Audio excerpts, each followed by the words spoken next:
Hello student, welcome to my YouTube channel excellent success group. तो student, आज हम discuss करेंगे क्लास 10 में चैप्टर 4 क्वाड्रेटिक इक्वेशन का इंट्रोडक्शन। तो इंट्रोडक्शन के अंदर हमें ये देखो चैप्टर का नाम है इसका क्वाड्रेटिक इक्वेशन। तो हम इसमें क्वाड्रेटिक के बारे में ही पढ़ेंगे कि क्वाड्रेटिक क्या क्या होता है और कैसे कैसे होता है। तो पहली हमारी जो डेफिनेशन आती है वो यहाँ पे आती है क्वाड्रेटिक पॉलिनोमियल। क्वाड्रेटिक पॉलिनोमियल उसे कहते हैं of the form ax² + bx + c is called a quadratic polynomial, जहाँ पर a नॉट इक्वल टू 0 होगा और डिग्री पॉलिनोमियल की 2 होना कंपलसरी है, उसे कहेंगे पॉलिनोमियल, क्वाड्रेटिक पॉलिनोमियल। जैसे कि मैंने यहाँ पे कोई एक फंक्शन लिखा कि 3x² की इक्वेशन लिखी 3x² + 3x + में 2। ठीक है, ये जो इक्वेशन है मेरी, इसे हम कह सकते हैं कि क्वाड्रेटिक पॉलिनोमियल। क्यों? क्योंकि इसमें कंडीशन क्या है कि जो डिग्री है वो कितनी होनी चाहिए, 2 होनी चाहिए। तो इसकी डिग्री कितनी आ रही है, यहाँ पे 2 आ रही है। और जो मेरी इक्वेशन की फॉर्मेशन है वो ये है ax² + bx + c = 0। जो मेरा a है यानी कि 3 है, ये 0 के इक्वल नहीं होना चाहिए। इन केस अगर यहाँ पे 0 आ जाता है, यानी कि ये कुछ इस तरीके से होता कि 0x² 3x + 2, तो हम इसे क्वाड्रेटिक पॉलिनोमियल नहीं बोल सकते। या फिर ये कुछ इस तरीके से होती 3x + 2, या तो ये होती या फिर ये होती, तो इसे हम क्वाड्रेटिक पॉलिनोमियल नहीं बोल सकते।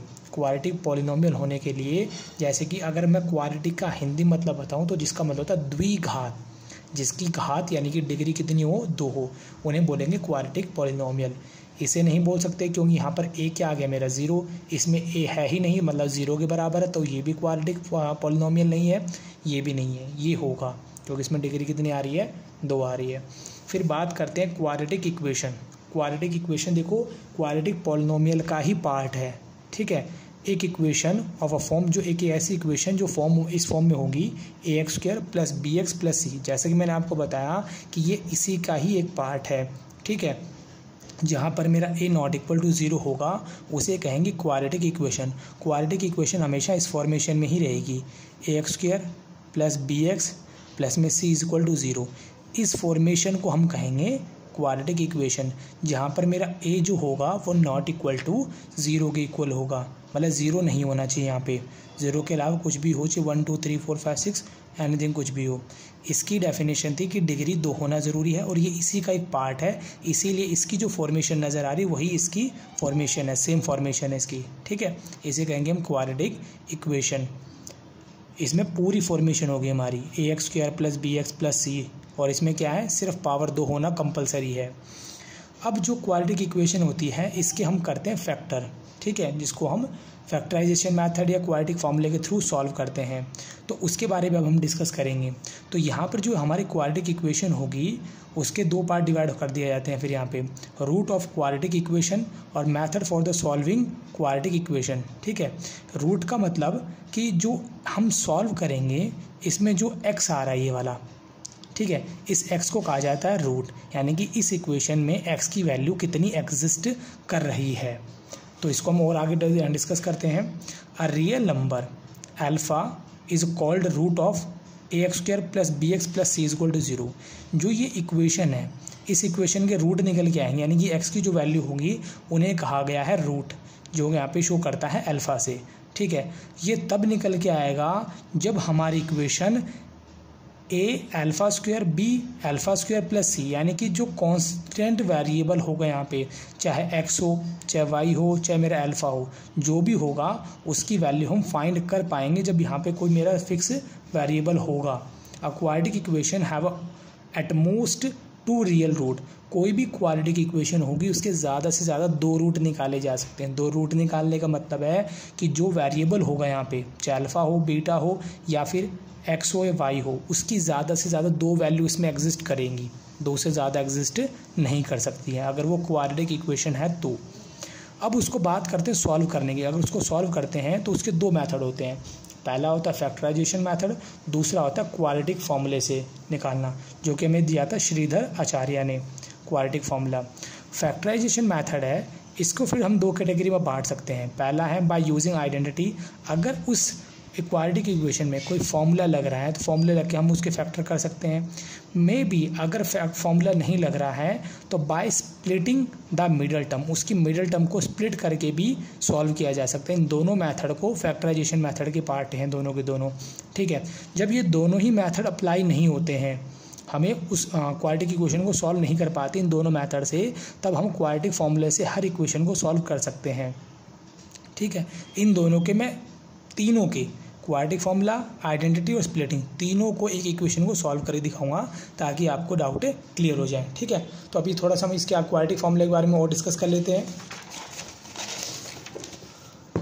क्वाड्रेटिक फॉर्मूला इस तरीके से वर्क करता है। हमारी जो इक्वेशन होती है ax² + bx + c, ठीक है, इसमें जो a b c होते हैं, इनकी हेल्प से हम इस इक्वेशन के रूट निकालते हैं। रूट यानी कि जो x की वैल्यू है, यहाँ पे x आ रहा ना, इस x की वैल्यू यहाँ पे क्या एग्जिस्ट करेगी, जिसको हम डिफाइन करते हैं अल्फ़ा और बीटा से।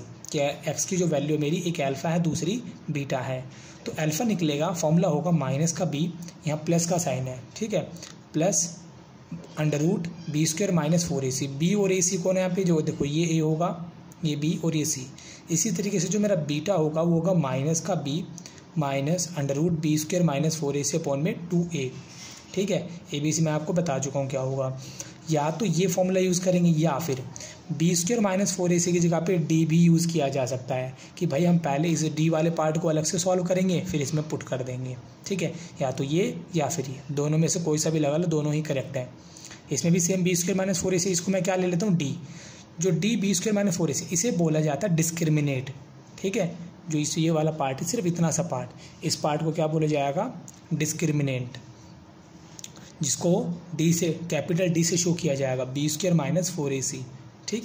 अब यहाँ पर जो मेरे अल्फ़ा और बीटा निकल के आते हैं, इनकी भी कुछ सिचुएशन है कि कब दोनों एक जैसे होंगे, कब दोनों एग्जिस्ट नहीं करेंगे और कब दोनों के आंसर अलग अलग होंगे। ये डिपेंड करता है इस d के ऊपर, जो भी d की वैल्यू आएगी उसके ऊपर डिपेंड करता है कि अल्फ़ा और बीटा की वैल्यू क्या होगी।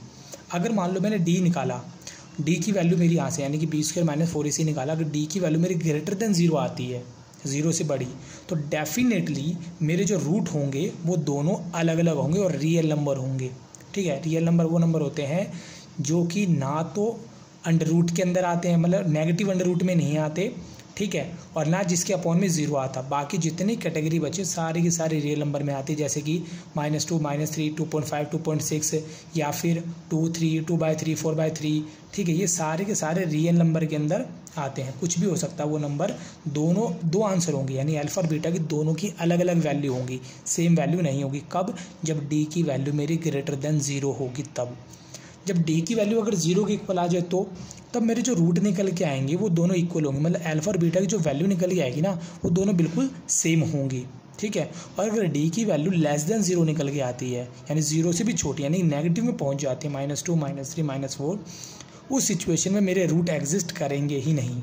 मैं यानी कि मैं अल्फ़ा और बीटा को शो नहीं कर सकता कि उसके आंसर क्या होंगे, वो इसमें एग्जिस्ट नहीं कर पाएंगे अगर d की वैल्यू मेरी <0 आ जाती। तो जो भी रूट निकल के आएंगे तीनों केसों में वो रैशनल भी हो सकते हैं और इरेशनल भी हो सकते हैं। रैशनल्स का मतलब वो नंबर जिसे हम p/q की फॉर्म में लिख सकते हैं, जहाँ पर मेरा q ≠ 0 होगा, उसे कहेंगे रैशनल नंबर। इरेशनल नंबर किन्हें कहेंगे, इरेशनल नंबर वो नंबर जो नॉन टर्मिनेटिंग या नॉन रिपीटिंग होता है, नॉन टर्मिनेटिंग या नॉन रिपीटिंग, जैसे कि जो डेसिमल के बाद में कंटिन्यू चलता रहेगा लेकिन कहाँ तक चलेगा मालूम नहीं, साथ में उसके पीछे के नंबर रिपीट नहीं करेंगे, मतलब अलग अलग नंबर होंगे, सेम नंबर नहीं होंगे, जैसे कि 1.01 001 000 सेम रिपीट नहीं करेंगे, उन्हें कहेंगे इरेशनल नंबर। जो सेम रिपीट कर जाए वो रैशनल होंगे, जैसे कि 2 3 2 3 2 3 2 3 कंटिन्यू चलता रहे, इन्हें रैशनल कहेंगे। जो कंटिन्यू चलता रहे बट रिपीट ना करे नंबर, सेम नंबर रिपीट ना करे, उन्हें कहेंगे इरेशनल नंबर, ठीक है। अब मैं एक ऐसा एग्जांपल लेता हूँ जिसमें आपको क्वाड्रेटिक फॉर्मूले से भी, फैक्टराइजेशन मेथड से भी, तीनों मेथड से आपको करके दिखा देता हूँ, ठीक है। तो जैसे कि मैंने यहाँ पे एक इक्वेशन ले ली, क्वाड्रेटिक इक्वेशन ली मैंने 16x² माइनस में 8x प्लस में 1 = 0, ये मेरी क्वाड्रेटिक इक्वेशन होगी। तो जैसा कि मैंने आपको बताया पूरी क्वाड्रेटिक इक्वेशन को सॉल्व किया जाएगा इस पूरे चैप्टर के अंदर, जिसमें 3 ही मेथड चलने कुल मिला के, 2 मेथड, फैक्टराइजेशन मेथड और दूसरा क्वाड्रेटिक फॉर्मूले के थ्रू। तो फैक्टराइजेशन मैंने बोला आपको आइडेंटिटी लगा के, अगर उस इक्वेशन में आइडेंटिटी लग रही है तो लगाना है, ज़बरदस्ती नहीं है कि नहीं लग रही हो ज़बरदस्ती लगाना है, नहीं लगे तो नहीं लगानी है, ठीक है। इस इक्वेशन में मैंने एक ऐसी इक्वेशन ली है जिसमें आइडेंटिटी लग रही है। कैसे? जैसे कि मैं 16 को लिख सकता हूँ 4 का स्क्वायर, एक्स तो ऑलरेडी एक्स का स्क्वायर है 8x, 1 को लिख सकता हूँ 1 का स्क्वायर इज इक्वल टू 0, दोनों पे स्क्वायर है 4x स्क्वायर, 1 पे स्क्वायर है, लगा दिया। लगाने के बाद अब मेरे यहाँ मैं लगाऊंगा फॉर्मूला ए स्क्वायर, देखो ये माइनस का आ रहा है तो इसलिए फॉर्मूला लगेगा माइनस का, A square minus 2ab plus B square, formula होता है ए माइनस बी का स्क्वायर। अब यहाँ पर स्क्वायर से स्क्वायर मान लो हटाओ, ए की वैल्यू कितनी आ गई 4x, स्क्वायर से स्क्वायर कैंसिल हुआ, बी की वैल्यू कितनी आई 1, तो मैंने इस फॉर्मूले के अकॉर्डिंग लिख दिया 2 का 2, ए कितना है 4x, बी कितना मेरा 1। पूरी इक्वेशन को इस आइडेंटिटी के अंदर पुट कर दिया, ए स्क्वायर इसके बराबर है 2 ये आ गया, बी मेरा 4x, ए मेरा 4 आ गया, बी मेरा 1 आ गया और बी की जगह 1 आ गया, पूरी आइडेंटिटी से बैठ गई। अब हम ए और बी की वैल्यू को इसमें पुट कर देंगे, ए की जगह 4x, बी की जगह 1, ऊपर स्क्वायर है तो स्क्वायर लगा देंगे, ठीक। स्क्वायर का मतलब क्या है 2 बार, 1 बार 2 बार। अब हमें x की वैल्यू चाहिए, x की वैल्यू क्या है रूट, उसे कहेंगे रूट, माइनस का इधर चला जाएगा प्लस का, x की वैल्यू 1/4। इसी तरीके से इसमें से भी x की वैल्यू निकाल लेंगे, माइनस का इधर चला गया प्लस का आ गया 1/4, दोनों में आ गई x की वैल्यू। अब इसी क्वेश्चन को बाय स्प्लिटिंग मेथड के थ्रू करेंगे हम, ठीक है, ये भी फैक्टराइजेशन का एक पार्ट है। इसको देखो करने का तरीका क्या होगा, स्प्लिटिंग बाय मिडल टर्म। इसमें हम फर्स्ट वाले नंबर को लास्ट वाले नंबर से मल्टीप्लाई करते हैं, यानी कि 16 को 1 के साथ, कितना है 16x स्क्वायर। हमें 2 नंबर ऐसे चाहिए जिनको मल्टीप्लाई करें तो 16 आए, प्लस या माइनस करें तो 8 आए। इसके लिए हमें क्या करना होगा, 16 के करेंगे फैक्टर, 2 8 जा 16, 2 4 जा 8, 2 2 जा 4, 2 1 जा 2, ठीक है। अब देखो 16 कब कब आता है, 16 1 जा 16, 8 2 जा 16, 4 4 जा 16, फिर यहाँ पे आया 2 2 8 जा 16, कुल मिला के ये सिचुएशन बनती है 16 आने की। हमें चेक करना है मल्टीप्लाई करने पे तो 16 सभी लेके आ रहे हैं, देखो 2 नंबरों को मल्टीप्लाई कर 16 आ रहा है, प्लस या माइनस करने पे 8 आना चाहिए। चेक करो 16 और 1 17 नहीं आया, माइनस करके देखो 16 में से 1 गया 15 नहीं आया, यानी ये नंबर नहीं हो सकता। 8 और 2 10 नहीं आ रहा, 8 में से 2 गया 6 नहीं आ रहा, यानी ये भी नहीं हो सकता। 4 और 4 8, हाँ 8 आ गया, ये हो सकता है। 8 में से 2 गया 6 नहीं आ रहा, 2 में से 8 गया 6 नहीं आ रहा, यानी ये भी नहीं होगा। फैक्टर कौन होगा 4 और 4। हम 8x को क्या लिखेंगे 4x और 4x प्लस का 1। हमारे पास आ रहा है 8 माइनस का है, तो इसको भी माइनस का लेंगे, इसको भी माइनस का लेंगे। क्यों? अगर दोनों मेरे को माइनस, दोनों को माइनस करूँगा तभी माइनस का 8 आएगा। सेम डिजिट होती है और सेम साइन होते हैं तो डिजिट जुड़ जाते हैं, निशान वही आता है। दोनों माइनस के दोनों जुड़ के निशान माइनस का ही आएगा। इन दोनों को एक साथ लेंगे, फिर इन दोनों को एक साथ। इन दोनों में 4 का डिवाइड जा रहा है, डिवाइड जाना या कॉमन लेना एक ही बात है। मैंने 4 का डिवाइड दिया, 4 4 जा 16, 2 थे इसके पास x, एक बाहर ले लिया, अंदर 1 बचा सिर्फ। 4 में इसका डिवाइड दिया, 4 1 जा 4, x तो कॉमन ले लिया मैंने, बाहर आ गया। कॉमन लेने का मतलब होता है दोनों में सेम नंबर का डिवाइड देना। दोनों में 4x का डिवाइड जा रहा है, मैंने कर दिया। अब वापस दोनों को मल्टीप्लाई करूँ तो यही नंबर आ जाएगा मेरा। जब भी यहाँ नंबर माइनस का आ जाए, सिर्फ और सिर्फ याद रखना माइनस आ जाए, तब माइनस को लेंगे कॉमन, अंदर वालों के साइन चेंज, माइनस का है तो प्लस, प्लस का है तो माइनस। दोनों में चेक करो किस एक कॉमन नंबर का डिवाइड जा रहा हो। अगर जा रहा है, जैसे कि इन दोनों में 4 का जा रहा तो मैंने 4 का दिया, इन दोनों में किसी का नहीं जा रहा तो 1 का देंगे। 1 में 4 का दिया 4x ही आया, 1 में 1 का दिया 1 ही आया। ये दोनों डिजिट हमेशा एक जैसी आएंगी, 4x - 1 4x - 1। अगर एक जैसे नहीं आते तो समझ लेना क्वेश्चन में मिस्टेक हुई है। इन दोनों को एक साथ लिखेंगे, 4x - 1 को एक साथ। अब इनमें x की वैल्यू निकाल लेंगे, माइनस का इधर x को आ जाएगा, प्लस का x is equal to, multiply में डिवाइड में आ गया, ये आ गई। इसमें 4x माइनस का 1 माइनस का इधर चला गया प्लस का हो गया, मल्टीप्लाई में डिवाइड में आ गया, इसमें भी x की वैल्यू वही आई, इसमें भी x की वैल्यू वही आई। ठीक है, अब करेंगे हम क्वाड्रेटिक फॉर्मूले के थ्रू, जिसके अकॉर्डिंगली हमारे पास इक्वेशन दे रखी है 16x² 8x + 1 = 0। इक्वेशन होती है ax² - bx + c = 0। a यहाँ पे 16 है, b यहाँ पे -8 है, c = 1 है। तो इसके लिए हम पहले सॉल्व करेंगे d। देखो d निकालने के बाद में हमें पता लग जाता है कि हमारा आंसर कौन सी कैटेगरी में एग्जिस्ट करेगा। अभी मैं बता रहा हूँ, देखो जैसे कि d निकाला, फॉर्मूला होता है b² - 4ac। b कितना है 8, 4, a की वैल्यू 16, c की वैल्यू b मेरा -8 है और c की वैल्यू मेरी 1 है। 8 को 8 से मल्टीप्लाई किया, कितना आया 64। 16 को 4 से मल्टीप्लाई किया 64, कितना आंसर आया 0। मैंने आपको बताया अगर आपका d की वैल्यू 0 आ जाए, d की वैल्यू 0 आ जाए तो आपके रूट जो होंगे वो क्या होंगे, इक्वल होंगे। कैसे इक्वल होंगे, देखो मैं दिखाता हूँ। मेरा जो अल्फ़ा बोल लो चाहे x बोल लो, एक ही बात है।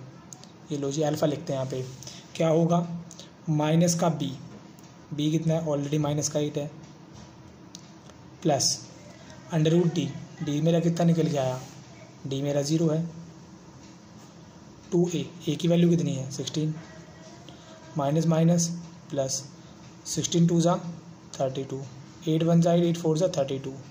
अल्फ़ा यहाँ पे कौन होगा, जो मेरा ये x चल रहा है ना, x की वैल्यू एग्जिस्ट कर रही है, ये मेरी x की वैल्यू यहाँ पर अल्फ़ा होगी। ठीक है, इसको रूट से एग्जिस्ट डिनोट किया जाता है कि जो इसके रूट है वो अल्फ़ा बीटा है, बट यहाँ पर मैं x की वैल्यू निकाल रहा हूँ तो रूट मेरा कौन शो करेगा, x शो करेगा, 1/4 आ गया। सिमिलरली अगर दूसरा x निकालूंगा तो माइनस का b था एंड माइनस का √d था अपॉन में 2a, ये वाला फॉर्मूला था मेरा।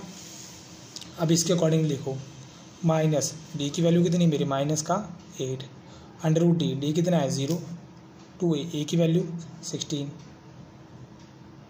माइनस प्लस 0 का √0, 16 दूनी 32, 8 4 ज़ा 32, x की वैल्यू कितनी आई 1/4। ठीक है, जो अल्फ़ा और बीटा होते हैं ये डिनोट करते हैं उसके रूट को। मेरे यहाँ पे इक्वेशन x में चल रही है तो इसके रूट किस में आएंगे, x में आएंगे। इसीलिए मेरी यहाँ पे जो वैल्यू मैंने रखी है x की रखी है, यानी इसका एक रूट 1/4 है, एक रूट 1/4 है। जब तक मैंने इसको सॉल्व नहीं किया था तब तक मैं इसके रूट को मान सकता हूँ कि अल्फ़ा बीटा थे, लेकिन डिफाइन कर दिया तो उसकी x की वैल्यू शो करेगा। और इसी के साथ मैंने आपको तीनों तरीके से करके दिखा दिया। अगर आपसे ये क्वेश्चन इस कोई भी फॉर्मूला लग रहा हो, या तो इस वाले फॉर्मूले से या फिर ये भी फॉर्मूला हो सकता है, जैसे मैं आपको बता दूं ये वाले फॉर्मूले लग के भी सॉल्व हो सकता है कि a² b² + 2ab। इस वाले फॉर्मूले का यूज़ करके भी सॉल्व किया जा सकता है, या फिर a² - b², एक बार पॉजिटिव एक बार नेगेटिव। इस वाले फॉर्मूले का भी यूज़ करके सॉल्व किया जा सकता है। इस तरीके से अगर सॉल्व हो रहा है तो करना है, अगर नहीं हो रहा फिर दूसरे मेथड को अपनाना है, स्प्लिटिंग बाय मिडल टर्म। अगर इससे भी नहीं हो रहा है फिर इस वाले फॉर्मूले से तो डेफिनेटली वो इक्वेशन सॉल्व हो ही जाएगी। तो उम्मीद करता हूँ स्टूडेंट मैंने जितना भी आपको बताया उतना समझ में आ गया होगा। अगर आपको वीडियो अच्छा लगा हो तो वीडियो को लाइक करें, शेयर करें, कमेंट करें और इस चैनल को जरूर सब्सक्राइब कर लें। मिलते अगली वीडियो में। Okay bye bye, thank you.